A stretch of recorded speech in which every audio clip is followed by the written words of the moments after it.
नमस्कार, मैं हूं कौशलेंद्र झा और आप देख रहे हैं चर्चा में आज।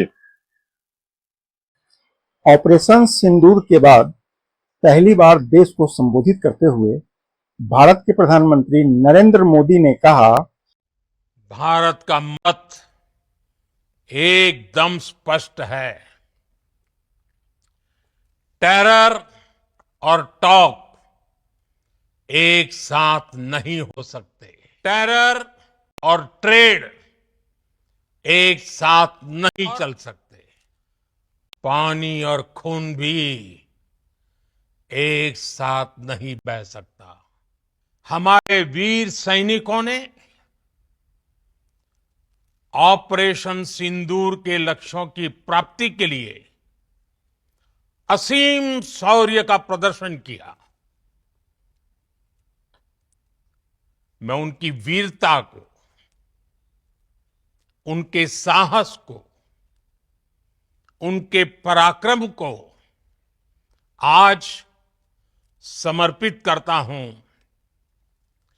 हमारे देश की हर माता को, देश की हर बहन को और देश की हर बेटी को ये पराक्रम समर्पित करता हूं। 22 अप्रैल को पहलगाम में आतंकवादियों ने जो बर्बरता दिखाई थी, उसने देश और दुनिया को झकझोर दिया था। धर्म पुष्कर उनके परिवार के सामने, उनके बच्चों के सामने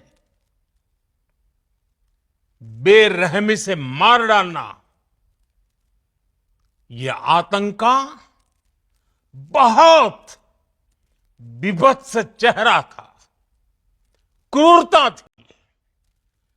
इस आतंकी हमले के बाद सारा राष्ट्र, हर नागरिक, हर समाज, हर वर्ग, हर राजनीतिक दल एक स्वर में आतंक के खिलाफ कड़ी कार्रवाई के लिए उठ खड़ा हुआ। ऑपरेशन सिंदूर ये सिर्फ नाम नहीं है, ये देश के कोटि कोटि लोगों की भावनाओं का प्रतिबिंब है। ऑपरेशन सिंदूर न्याय की अखंड प्रतिज्ञा है। 6 मई की देर रात, 7 मई की सुबह पूरी दुनिया ने इस प्रतिज्ञा को परिणाम में बदलते देखा है। भारत की सेनाओं ने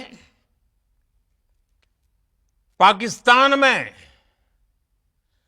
आतंक के ठिकानों पर, उनके ट्रेनिंग सेंटर्स पर सटीक प्रहार किया। आतंकियों ने सपने में भी नहीं सोचा था कि भारत इतना बड़ा फैसला ले सकता है। जब पाकिस्तान में आतंक के अड्डों पर भारत की मिसाइलों ने हमला बोला,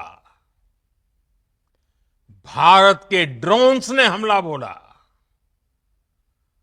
तो आतंकी संगठनों की इमारतें नहीं, बल्कि उनका हौसला भी थर्रा गया। बहावलपुर और मुरिद के जैसे आतंकी ठिकाने एक प्रकार से ग्लोबल टेररिज्म की यूनिवर्सिटीज रही है।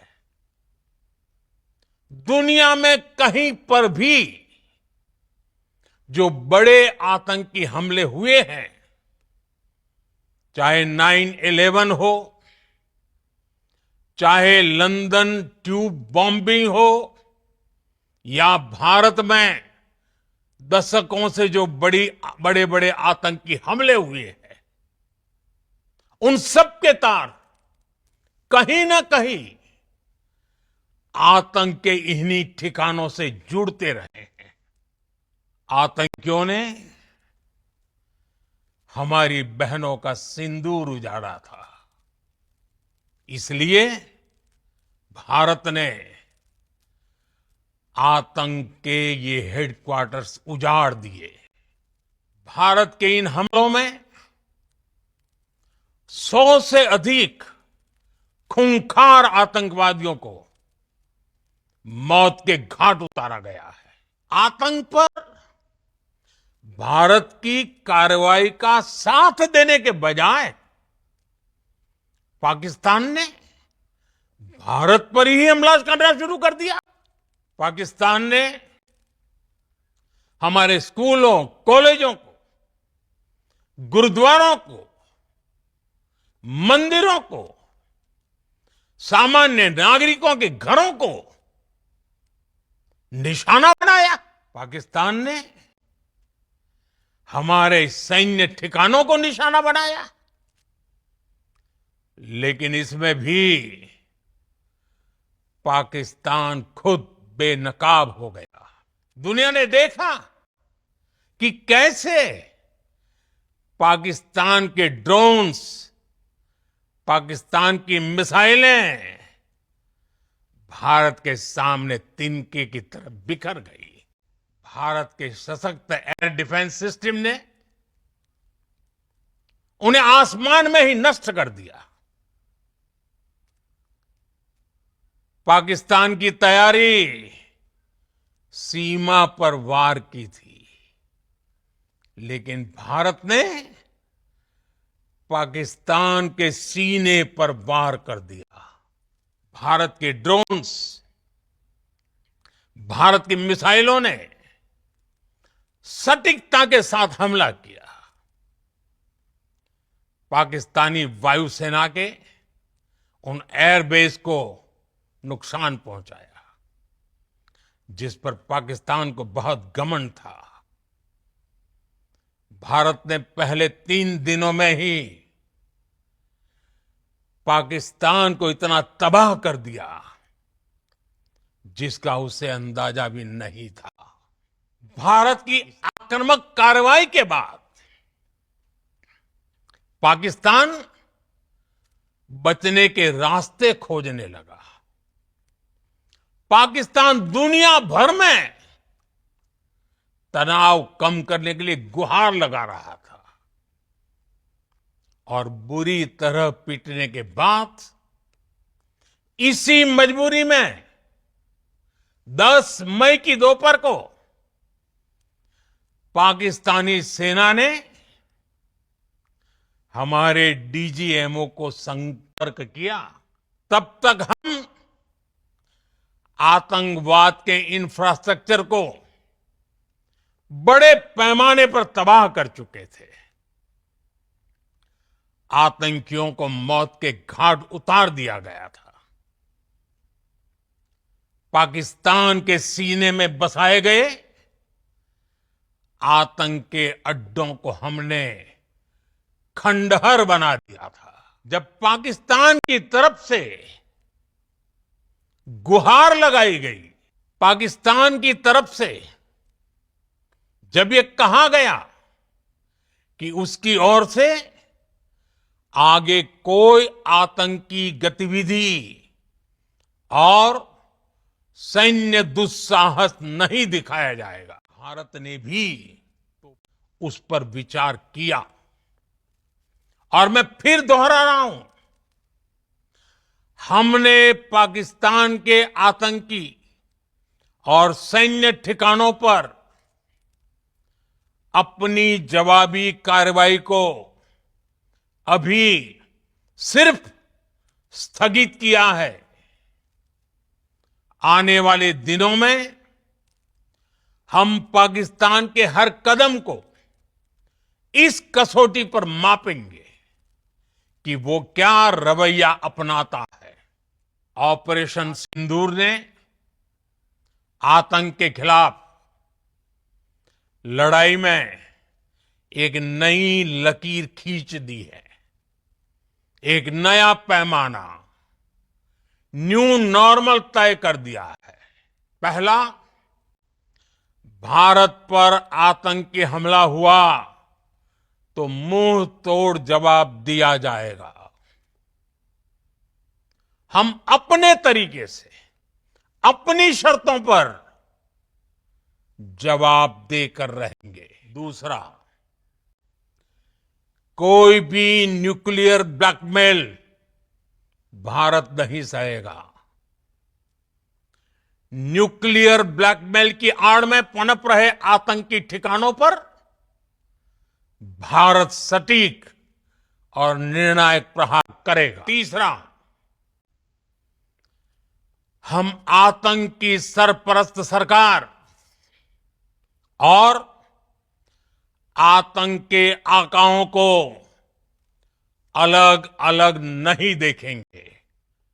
ऑपरेशन सिंदूर के दौरान दुनिया ने पाकिस्तान का वो घिनौना सच फिर देखा है, जब मारे गए आतंकियों को विदाई देने पाकिस्तानी सेना के बड़े बड़े अफसर उमड़ पड़े।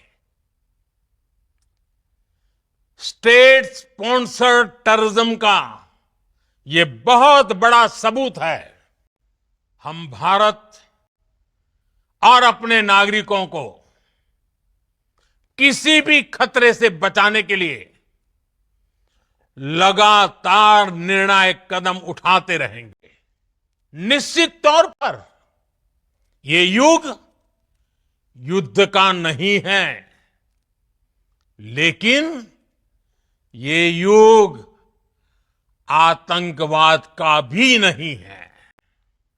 पाकिस्तान की सरकार जिस तरह आतंकवाद को खाद पानी दे रहे हैं, वो एक दिन पाकिस्तान को ही समाप्त कर देगा। पाकिस्तान को अगर बचना है तो उसे अपने टेरर इंफ्रास्ट्रक्चर का सफाया करना ही होगा। भारत का मत एकदम स्पष्ट है। टेरर और टॉक एक साथ नहीं हो सकते। टेरर और ट्रेड एक साथ नहीं चल सकते। पानी और खून भी एक साथ नहीं बह सकता। हमारी घोषित नीति रही है, अगर पाकिस्तान से बात होगी तो टेररिज्म पर ही होगी। अगर पाकिस्तान से बात होगी तो पाक ऑक्युपाइड कश्मीर पीओके उस पर ही होगी। ये देशवासियों, आज बुद्ध पूर्णिमा है। भगवान बुद्ध ने हमें शांति का रास्ता दिखाया है। शांति का मार्ग भी शक्ति से होकर जाता है। मानवता शांति और समृद्धि की तरफ बढ़े, हर भारतीय शांति से जी सके, विकसित भारत के सपने को पूरा कर सके, इसके लिए भारत का शक्तिशाली होना बहुत जरूरी है। और आवश्यकता पड़ने पर इस शक्ति का इस्तेमाल भी जरूरी है। और पिछले कुछ दिनों में भारत ने यही किया है। मैं एक बार फिर भारत की सेना और सशस्त्र बलों को सैल्यूट करता हूं। हम भारतवासी के हौसले, हर भारतवासी का एकजुटता का शपथ, संकल्प, मैं उसे नमन करता हूं।